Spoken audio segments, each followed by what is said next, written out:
Korang kat tangan Iman ni sekarang ni ada satu orbital sander daripada Daewoo. Orbital sander daripada Daewoo ni memang sangat-sangat mudah tau untuk digunakan korang. So siapa yang suka buat kerja-kerja kayu, siapa yang suka buat DIY, korang wajib ada orbital sander ni sebab apa? Dia memang membantu korang mempercepatkan untuk korang siapkan projek-projek kerja kayu korang. So untuk penggunaan orbital sander daripada Daewoo ni memang sangat mudah. Korang just perlu plug in saja. Untuk plug ni kita sediakan plug 3 pin.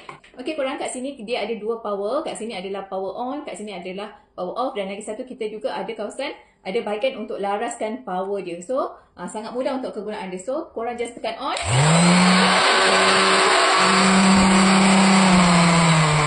So korang boleh laraskan kelajuan dia. Senang kan? Nampak tak perubahan pada permukaan kayu ni? So korang jangan risau, untuk orbital sander ni kita akan sediakan sekali dengan kertas pasir. So memang sangat jimat dan memang sangat berbaloi untuk korang grabkan orbital sander ni. So siapa yang berminat ataupun tengah mencari orbital sander ni, cepat-cepat tekan link kat bawah ni dan jangan lupa like dan share video ni.